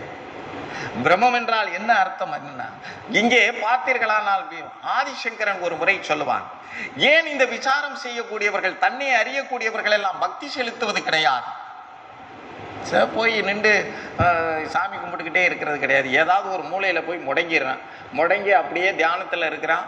இல்லைன்னு சொன்னால் தன்னை அறியக்கூடிய அந்த விசாரத்திலே எங்கிருந்து மனம் வருகிறது என்பதை ஆராய்ச்சி செய்கின்றான். எல்லாம் பொய் என்று போய் ஒரு மூலையிலே அடங்கி விடுகிறானே, ஆனால் அவன் பக்தி செலுத்துவது கிடையாது என்று சங்கரனிடம் கேட்டார்கள். ஆதிசங்கரனிடம் சங்கரன் சொன்னான், இந்த ஆத்மாவை சிந்திக்கக்கூடியவனுக்கு பக்தி என்பது அவசியம் இல்லை, அதைவிட சிறந்த பக்தி ஒன்று இந்த பூமியில் இல்லை என்று சொன்னான். ஆத்மாவை பற்றி சிந்திக்கக்கூடியவர்கள் அதை பற்றி சிந்திச்சுக்கிட்டு இருந்தா அது போதுமான விஷயம். அதுவை சிந்திப்பது உண்டு. ஆத்மா வேறில்லை, பிரம்மம் வேறில்லை, குரு வேறில்லை. அப்ப நீ எதை நினைச்சா என்ன? அப்போ இப்போ பார், பக்தி செய்பவன் கூட 2 முறை ஒரு முறை கையை எடுத்து தொழும்போது இப்படி தொழுகக்கூடிய இந்த வணக்கம் போடுற முத்திரைக்கு பேர் அஞ்சலி முத்திரை என்று பெயர். இப்படி செய்யற முத்திரைக்கு பேருங்க அஞ்சலி முத்திரை என்று பெயர். இதை அவர்கள் எதிர்பார்ப்பது கிடையாது. இந்த முத்திரை உன்னிடம் இருக்க வேண்டும் என்ற அவசியம் அவர்களுக்கு கிடையாது. நீ நல்லவனாக இருந்தால் போதுமானதாக எதிர்பார்க்கிறார். நீ விசாரத்திலே ஈடுபடணும், அதுலதான் அது அவங்களுடைய வேலை. இப்போ வண்டி, குதிரை வண்டி போயிட்டு இருக்கும் போதே இறங்கி வந்தாரு. இவங்களும் இறங்கி போனாங்க. சுவாமி என்ன அழகான தங்க பட்டாக்கத்தி ஒன்று, தங்கத்தினால் செய்யப்பட்ட பட்டாக்கத்தி ஒன்று இந்த குதிரை வண்டியிலே இப்போ வைத்திருந்தேன். அந்த கத்தி நழுவி கீழே விழுந்து விட்டேன். அந்த காலத்துல குருமார்கள்லாம் கத்தி வச்சிருந்தாங்களா? துரோணாச்சாரியார் குருவாக கருதப்படுகின்றார். ஆனால் அங்கே என்னென்ன சொல்லிக் கொடுக்கின்றான் என்று பாருங்கள். வில்வித்தை, அரசியல், ஆயுர்வேதம் எல்லாம், அதாவது என்னன்னு கேட்டீங்கன்னா அத்தனை விஷயங்களும் சொல்லிக் கொடுக்கக்கூடியவர்களாக இருந்தார்கள், குருமார்களாக இருந்தவர்கள். சரி, அது ஒரு புறம் இருக்கட்டும். இப்போது சொல்லுகிறார், அந்த தங்க பட்டாக்கத்தி கீழே விழுந்து விட்டது பார்த்தீர்களா என்று சொன்னார். ஐயோ, நாங்கள் பார்க்கவில்லையே குருவே, நாங்கள் பார்க்கவில்லையே. சரி, இவர் சொல்றாரு, இனிமேல் எதுவாவது கீழே விழுந்தால் எடுத்துக்கொண்டே வாருங்கள், போட்டு விட்டு வந்து விடாதீர்கள். சரி என்று இவர்கள் என்னன்னு கேட்டீங்கன்னா, வண்டி பயணம் போகிறார். பயணம் போன உடனே, நீண்ட தூரம் போன உடனே வண்டியை நிறுத்துகிறார். உடனே சீடர்கள் இறங்கி குருவிடம் போகிறார்கள். என்ன போனாங்கன்னா, சாமி, குருவே, நாங்கள் கொண்டு வந்த அந்த சாக்கு பைகள் எல்லாம் நிறைந்து விட்டது, இப்போது என்ன செய்யுது? எதுக்கு சாக்கு பை நிறைஞ்சிச்சுன்னு கேட்டார். நீங்கள் தானே கீழே விழுந்த எதையும் குதிரை சாணம் போட்டுக்கிட்டே வந்தது, அது பூராத்தையும் எடுத்து வச்சிருக்கு. கீழே விழுந்தா எல்லாத்தையும் எடுத்து வைங்க, நீங்கள் தானே சொன்னீங்க. கியாபி விஸ்வநாதம் எழுதிய கதை இது, நான் சொல்லலை. கியாபி விஸ்வநாதம் எழுதி, குருவிடம் சீடர்கள் எப்படி இருக்கிறார்கள். அட பாவிகளா, கீழே விழுந்தா எதை வேணாலும் எடுத்து வைக்காது, இதையாடா எடுத்து வைப்பீங்க. சரி, இனிமேல் நான் உங்களுக்கு ஒரு பட்டியல் தருகிறேன். எந்தெந்த பொருள்கள் கீழே விழுந்தால் இந்த மாதிரி, அதாவது பிரயோஜனப்படக்கூடிய பொருள்கள், நாம் பயன்படுத்தக்கூடிய பொருள்கள், இதுவெல்லாம் விழுந்தால் நீங்கள் எடுத்து வைங்கள், மற்றதை அனாவசியமானதை எடுக்காதீர்கள். சரி, எடுத்தாய். இப்போது மலை ஏறுகிறார். குருவிற்கு கால் தடிக்கியது, கீழே உருண்டு போகின்றான். கீழே விழுந்து உருண்டு போய் கொண்டிருக்கிறான். ஒரு சீடன் ஐயோ குருவே என்று ஓடுகிறான். இன்னொரு சீடன் நில்லுடான்னு. என்னன்னு கேட்டார். பட்டியல்ல இது இல்லடான்னா. பட்டியல்ல கொடுத்த பட்டியல்ல இது இல்லை, நீ பாட்டுக்கு அதை போய் தூக்கிக்கிட்டு இருக்க. நான் நின்று விட்டான். குரு அடிபட்டு மிதிப்பட்டு எந்திரிச்சார். என்னடான்னு கேட்டார். பட்டியல்ல இல்லையே சாமின்னா. இப்படி இருக்கக்கூடிய சீடர்கள் எல்லாம் இது எதற்காக சொல்லுகிறேன் என்று கேட்டால், அறிவுள்ளவர்களாக இருக்கும். நாம் இது ஒரு கதை, இது சிரிப்புக்காக சொல்லப்பட்ட கதை கிடையாது. என்ன சொல்லுகிறாரு, என்ன சொன்னாரு, அதெல்லாம் நான் செய்வேன். உன்னிடம் என்ன சொன்னார் என்பது, உன்னிடம் என்ன உபதேச முறை என்று ஒன்று இருக்கிறது, எப்படி உபதேசிக்க வேண்டும் என்று ஒன்று இருக்கிறது. இந்த சீடனுக்கு இப்படி உபதேசித்தால் தான் இவன் சரியான வழிக்கு வருவான், இவன் விசாரத்திற்கு போவான், இவன் தன்னை அறியக்கூடிய அந்த யுக்தியிலே இருப்பான், இவனுக்கு இப்படி சொன்னால் தான் இவன் வருவான், இவனுக்கு அப்படி சொன்னால் தான் வருவான் என்று அவர்கள் அறிவார்கள், அதை அப்படி சொல்லுவார்கள். ஆனால் நான் எதையாவது ஒன்றை பிடித்து கொண்டு என்னிடம் சொல்லலை, என்கிட்ட கேட்கல, என்கிட்ட இப்படித்தான் சொன்னாரு அப்படித்தான் சொன்னாருன்னு சொன்னா இந்த மாதிரி தான் பட்டியலில் இல்லைன்றதுதான் போகும். அதனால தர்மத்தை அனுசரிக்கக்கூடியவன், தர்மத்தை விதைக்கக்கூடியவன் குருவிற்கும். நீங்க போகருடைய வரலாறை எடுத்துக்கொண்டால், காளங்கிநாதனுடைய பிள்ளையாக இருந்தது மட்டுமில்லை, நவபாஷண சிலை செய்கின்றான் பழனியிலே சுப்பிரமணியனுக்கு. ஆனால் 8 பாசனங்கள் செய்து முடித்தாகிவிட்டது. 9வது பாசனம் கிடைக்கல. 4400 மூலிகைகளை வச்சு செஞ்சாரு, முடிச்சாரு, எல்லாம் ஒண்ணும் இல்லை, முடியல. 9வது பாசனம் கிடைக்கல. அலைகிறார் ஒவ்வொரு நாடாக. இவர் ஆகாய மார்க்கம், அந்த ககன மார்க்கம் என்று சொல்லுவார்கள், அப்படி போகக்கூடியவராக இருந்தார்கள் என்று சொல்லப்படுகிறது. அதெல்லாம் ஒரு குருவை பற்றிய கதையாக இருப்பதனாலே சொல்லுகிறேன். அப்படி போனவர் தான் சீனாவுக்கு போயிட்டார். போயாங் அவருடைய பேர். அங்கே இப்போ சீனாவில் போகருக்கு நிறைய இடங்கள் இருக்கிறது, நிறைய அங்கேதான் கோயில்கள் எல்லாம் இருக்கு. அங்க போனாரு. அங்க போயிட்டு மறந்துட்டார். எதை மறந்துட்டாரு? இங்க இருந்து அங்கே போய் வேற பிறவி எடுத்து, வேற உருவத்தை எடுத்து இங்க வந்த காரியத்தை மறந்து விட்டார். வந்த காரியத்தை மறந்து விட்டார் என்பதனாலே இங்கே இருந்த சீடர்கள், அவருடைய சீடர்கள் எல்லாம் மிகப்பெரிய அளப்பற்கரியவர்கள். அங்கே போனார்கள். சீடர்கள் போகின்றார்கள் சீன தேசத்திற்கு. சொல்லுகிறார்கள், நீ யார் என்று தெரியுமா? நீ போகர். நீ அங்கே நவபாசன சிலையை செய்து வைத்து விட்டு நீ பாட்டுக்க வந்துட்டு இப்பொழுது உன்னை மறந்து விட்டீர்களே என்று சொல்லுகிறார்கள். ஞாபகம் வருகிறது. ஆஹா, நான் மறந்து விட்டேன். வாருங்கள் உன்னோடு என்று சீடர்களோடு சேர்ந்து வருகிறார். கன்னிவாடி என்று இந்த போற வழியில, பழனி போற வழியில பாத்தீங்கன்னா கன்னிவாடி தர்மத்துப்பட்டின்னு சொல்லி இருக்கும்.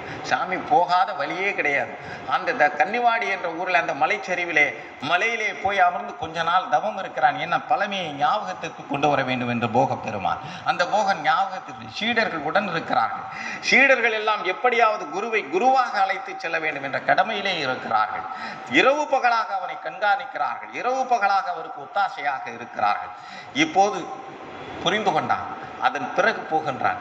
போய் அந்த 9வது பாசனத்தையும் செய்து அந்த நவபாசன சிலையை செய்து முடிக்கின்றார். ஒரு சீடர்கள் குருவை கூட, தான் குரு மறந்ததை கூட கொண்டு வந்து குருவினுடைய தங்களுடைய கடமைகளாக செய்தது இந்த போகருடைய வாழ்க்கையிலே பார்க்கின்ற சீடர்களுடைய. காலங்கிநாதனுடைய சமாதி இவர் உடனே நன்றி சொல்லுவதற்காக போகின்றார். என்ன தெரியுங்களா, அகந்தை போகனிடம் இருந்தது. இந்த நவபாசன சிலையை யாரும் செய்தது கிடையாது. அதே சமகாலத்திலே தான் தன்வந்திரி, இங்கே இருக்கிறார் வைத்தீஸ்வரன் கோவில் என்று சொல்லணும், அவரும் செய்கிறார் இதே. ஏன்னு கேட்டீங்கன்னா, அந்த காலத்துல அவர் ஒண்ணு செய்தார், இவர் ஒண்ணு செய்யறாரு. இப்படி இவர்கள் எல்லாம் சித்திகளிலே சித்த புருஷர்களாக இருந்ததனாலே சித்திகளிலே ஞானியர்கள் அப்படி இருப்பது கிடையாது. ரிஷிகள் என்றால் என்னன்னு கேட்டார் ஒருத்தர். தரிசிப்பவன், தரிசி, எதை தரிசிக்கிறவன், அந்த சிவத்தை தன்னுக்குள்ளே தரிசிக்கக்கூடியவன் ரிஷிகளாக இருந்தார்கள். ரிஷி என்று பெயர் வந்தது அவர்களுக்கு. அது யார் சிவத்தை தரிசிக்கின்றானோ அவன் தான் ரிஷியாக இருந்தான், தரிசி என்று. தன்வந்திரி அதே நேரத்தில் இருந்தாரு, அவர் அங்கே செஞ்சாரு, இவர் இங்க முடிச்சுட்டாரு, அவரால் முடிக்க முடியல. 8 தான் செஞ்சாரு, அள்ளி கொண்டு குளத்துல கொண்டு போய் கொட்டி போட்டு போயிட்டாரு. உடனே சிவபெருமான் கனவிலே தோன்றியதாக ஒரு வரலாறு இருக்கு. போகன் செய்த சிலையிலே சொல்றாரு. ஏன்னா தன்னுடைய பிள்ளைகளை எப்போதும் குருமார்கள் விட்டது கிடையாது, தன்னுடைய சீடர்களை எப்போதும் தவிக்க விட்டது கிடையாது. அதனால அங்கே அவருடைய அந்த சிவபெருமான் கனவிலே தோன்றி சொன்னதாக சொல்லப்படுகிறது. என்னன்னு கேட்டீங்கன்னா, நீ அவனுக்கு அந்த சிலையிலே நீரை ஊற்றி அபிஷேகம் செய்து அதை வேண்டுமானால் அதை விழுங்கினால் நோய் குணமாகலாம், ஆனால் நீ இந்த 8 பாசனங்களையும் இந்த குளத்திலே எரிந்ததனால் இந்த குளத்துல குளிச்சாலே சரியாய் போயிடும் எல்லாம் அப்படின்னு சொல்லி, அதனால வைத்தீஸ்வரன் கோவில், அங்கே எல்லா வைத்தியமும் அங்கே நடக்குதுன்றதுனால வைத்தீஸ்வரன் கோவில்னு பேர் வச்சாங்க. இதெல்லாம் நமக்கு தேவையில்லை. இருந்தாலும் கூட போகன் என்ன செய்தான், இங்கே அகங்காரம் இருந்து அங்கே காலங்கிநாதன் தன்னுடைய குருவினுடைய சன்னிதானத்திற்கு போனான். குருவினுடைய சன்னிதானத்திலே போய், உன்னுடைய மாணவனாகிய நான் எப்படி பார்த்தியா, நவபாஷான சிலையை செய்து முடித்து விட்டேன், பூமியிலே கட்ட முடியாத பாதரசத்தை கூட நான் கட்டி இருக்கிறேன், இதில் இனிமேல் இப்படி ஒரு சிலை யாராலும் செய்ய முடியாது, அப்படிப்பட்ட சிலையை நான் செய்திருக்கிறேன் என்று பெருமிதமாக இருந்தான். அங்கே சிரிப்பொலி கேட்டது, சிரிக்கின்ற சத்தம் கேட்டது. என்ன சிரிக்கிற சத்தம் கேட்குது, நிறைய பேர் சிரிக்கிறாங்க அப்படின்னு சொல்லிட்டு பார்த்தால் நிறைய சீடர்கள் இருந்தார்கள். நிறைய சீடர்கள் அப்படியே உருவமாக காட்சி அளிக்கின்றார்கள். உடனே போகர் கேட்கின்றார், நீங்கள் எல்லாம் யாருங்கள் என்று. நாங்கள் எல்லாரும் காலங்கிநாதனுடைய சீடர்கள் என்று. நான் ஒருவன் தானே அவருடைய சீடன் என்று நினைத்தேன். அது உன்னுடைய தவறு, நாங்கள் காலங்கிநாதனுடைய சீடர்களாகத்தான் இங்கேதான் இருந்து கொண்டிருக்கின்றோம். உடனே அப்படியானால் இந்த பெருமையெல்லாம் நீங்கள் அறிந்திருக்கிறீர்களா என்று கேட்டார். இது நடந்தது. உடனே அவர்கள் சொன்னார்கள், இறைவனை பற்றி என்னுடைய குருவிற்கு என் குரு சொன்ன பணிகளை நாங்கள் செய்து கொண்டிருக்கின்றோம், இது போன்ற விஷயங்களை நாங்கள் செய்வது கிடையாது என்று சொன்னார்கள் போகனிடம். போகன் அகங்காரம் அடிபட்டு அந்த இடத்திலே இருந்து சமாதியை சுற்றி இருந்து கொண்டே இருந்தார்கள் அந்த காலங்கிநாதர்கள். ஏன்னு கேட்டீங்கன்னா, அப்படி இருக்கிறது கிடையாது, அங்கங்கே போயிடுறது. இப்படி அகங்காரத்தை யாருக்காவது ஒருத்தருக்கு அழிக்கணும்னு சொன்னா அப்படித்தான். விவேகானந்தன் மற்ற சீடர்கள் எல்லாரும் இருந்தார்கள். துரியானந்தார் இருந்தார்கள், ஹரியானந்தாங்க இருந்தாங்க, புதானந்தர் இருந்தார், சிவானந்தர் இருந்தார், எத்தனை நித்யானந்தன் இருந்த ஆனந்தர்கள் அவருடைய ராமகிருஷ்ணனுடைய பிள்ளைகளாக இருந்தார்கள். ஆனால் விவேகானந்தன் என்ன சொன்னான், மற்ற சீடர்களை போல் இல்லை, நீங்கள் எல்லோரும் இந்த ராமகிருஷ்ணனுடைய துதியை பாடிக்கொண்டு அங்கே உட்கார்ந்து கொண்டு மணியடித்துக் கொண்டு சூடம் திவாரனை காமித்துக் கொண்டு இருப்பதற்காக ராமகிருஷ்ணன் உங்களை பிள்ளைகளாக வளர்க்கவில்லை. உட்காந்துக்கிட்டு சூடம் காமிச்சுக்கிட்டு மணி அடிச்சுட்டு இருப்பதற்காக உங்களை அவர் ஆளாக்கவில்லை. உங்களுக்கு எதற்காக இவ்வளவும் போதித்தார்கள் என்பதை கொஞ்ச நேரம் சிந்தித்து பாருங்கள். அவருக்கு மட்டும் இப்ப இந்த இடத்துல சொல்லணும்னு சொன்னா, சீடர்களே பாத்தீங்கன்னா பரமானந்தா என்று ஒருவர் இருந்தார். இவர் விவேகானந்தன் போகும் பொழுது, அமெரிக்கா போகும்போது இந்த பரமானந்தா நிறைய விஷயங்களை, அதாவது அவருக்கு உதவி செய்து அனுப்பி வைப்பார். சீடர்கள் எப்படி இருக்க வேண்டும் என்று கேட்டால், ஒருவருக்கொருவர் பொறாமைப்படக்கூடாது, பார்த்து கொள்ள கூட கூடாது. அவருக்கு என்ன செய்கிறார் குரு, அதை செய்துவிட்டு போகட்டும், எனக்கு என்ன செய்கிறார், பொறாமைப்படுவதனால என்ன வரப்போகிறது? இல்லை என்றால் ஒரு சீடன் உயர்ந்த கருத்தை சொன்னால் அதை அப்படியே ஏற்றுக்கொள்ளக்கூடிய பக்குவம் உன்னிடம் இருந்தால் குரு உன்னிடம் இருப்பார். நான் அவனிடம் சொல்ல சொல்லி இருக்கிறேன், அவன் உனக்கு சொல்லுகிறான். ஆனால் அதை நீ நிராகரிக்கும் பொழுது நீ என்னையும் நிராகரிப்பதாகத்தான் அர்த்தமாக இருக்கும். அதுதான் உண்மை. நல்ல விஷயங்கள் யார் சொன்னால் என்ன, யார் வாயில் இருந்து வந்த மாற்றான் வீட்டு தோட்டத்திலும் மல்லிகையிலும் மலம் உண்டு இருந்தது. அப்படி இருக்க சீடர்கள் என்றால், சீடர்னா அந்த சீடரை அவரு நானும் ஒன்னா தானே இருந்தோம், அவர் என்ன சொல்லி நான் கேட்க வேண்டியது இருக்கு? நான் எனக்கென்று ஒரு வழி இருக்கிறது. போங்க, சுதந்திரமானது தான் இந்த பூமியிலே. ஆன்மீகம் இது ரொம்ப சுதந்திரமானது. என்ன வேணாலும் செய்யலாம், என்ன வேணாலும் செய்யலாம். ராமகிருஷ்ணனிடம் இருந்த சீடர்களிலே துறவு சீடர்கள் என்று இருந்தார்கள், இல்லற சீடர்கள் என்றும் இருந்தார்கள். பார்த்தீங்கன்னா சந்திரகோஷ் இருந்தார், ராக்நாத் எப்படின்னு கேட்டீங்கன்னா மேஜிஸ்ட்ரேட். அந்த நேரம் நான் அந்த ஊர்ல இருந்தவர், மேஜிஸ்ட்ரேட் ஒருத்தர் இருந்தார், வைத்தியநாத் என்று அவருடைய பேர். வைத்தியநாத் சாமி கூப்பிடுவார், ரொம்ப வைத்தியநாத்னு கூப்பிடுவார். அவர் வைத்தியநாத் என்று ஒருவர் வந்தார், கல்கத்தாவுடைய ஹைகோர்ட்டினுடைய லாயராக இருந்தார், மேஜிஸ்ட்ரேட்டாக இருந்தார், அக்கவுண்டன்ட் ஜெனரல் ஆஃப் இந்தியாவிலே அதிலே இருந்து சூப்பரிண்டென்டென்ட் அவருடைய சீடராக இருந்தார்கள். யார்? ராமகிருஷ்ணனுடைய சீடராக இருந்தார்கள். ஏன் இவர்களெல்லாம் சீடர்களாக அங்கீகரிக்கப்பட்டிருக்கிறார்கள்?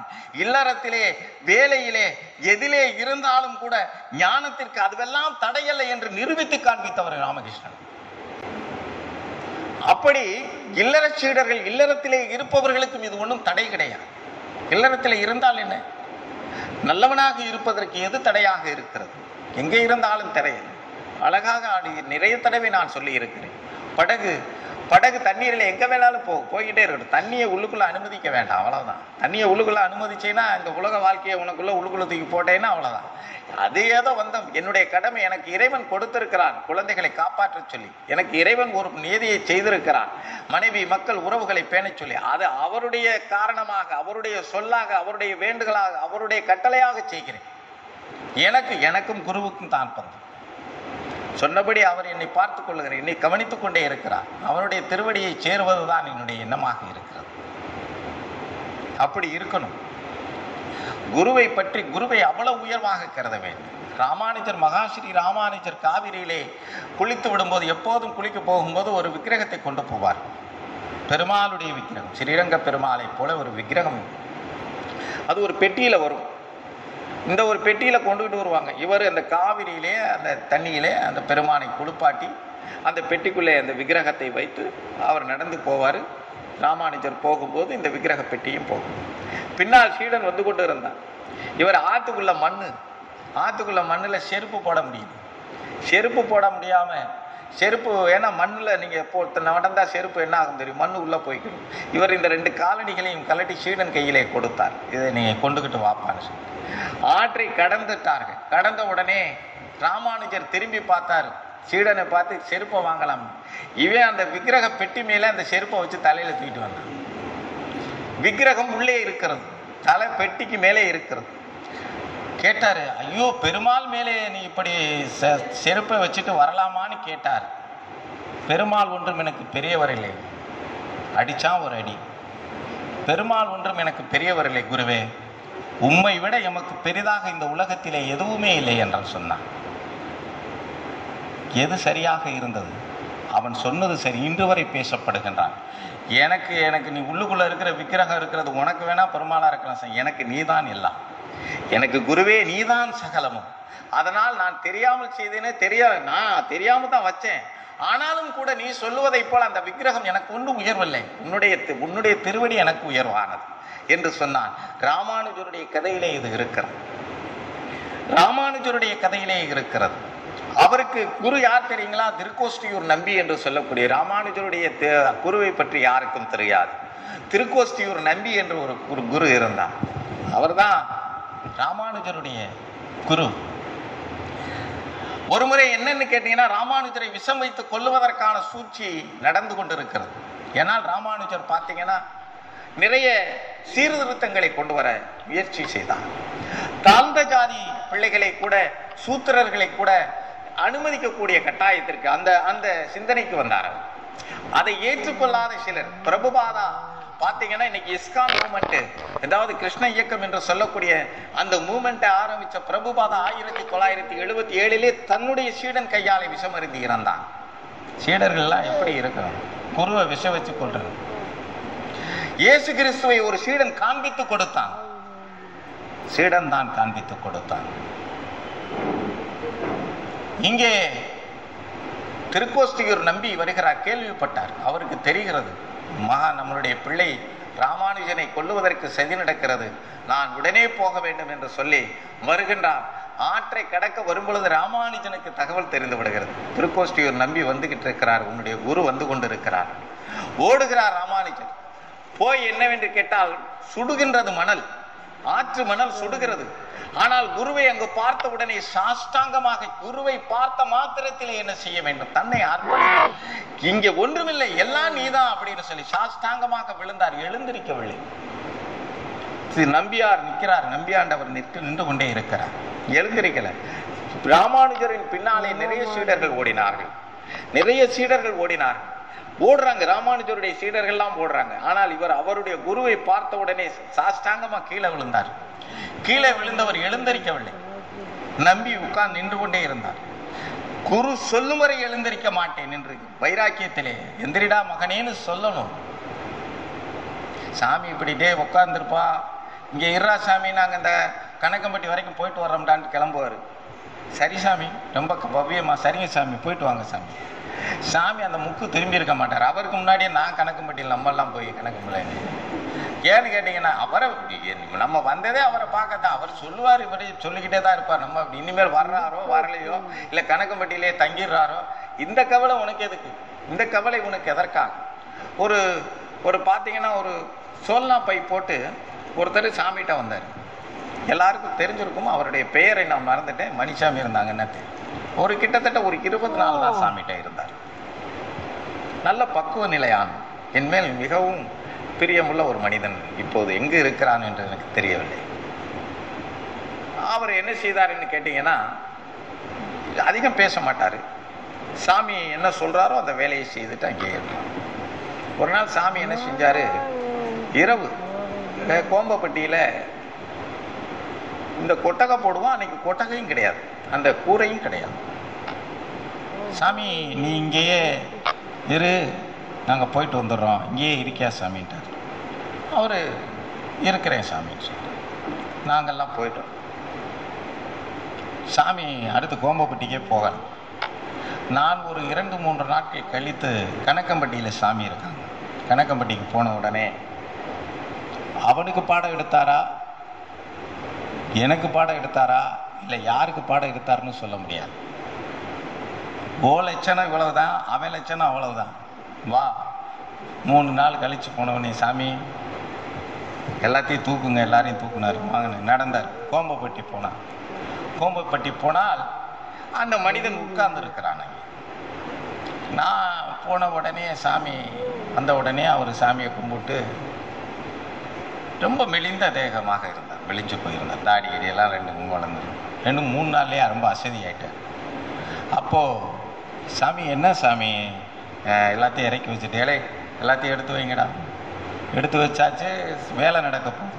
நீங்கள் என்ன 3 நாளாக வெளியே போகலையான்னு? இல்லை, இன்றைக்கி நீங்கள் வந்த அன்றைக்கி தானே சாமியை நீங்கள் இருக்க சொன்னார். ஆமாம். அதுக்கப்புறம் போகவே இல்லையா? போகலை. அது எப்படி போக முடியும்? சாமி இங்கே இருக்கணும்னு சொல்லிட்டாருன்னா நான் இங்கேருந்து எப்படி போகலாமா அப்படின்னு கேட்டார். செருப்பை கழட்டி நம்ம தலையிலேயே அடிச்சுக்கிறணும்.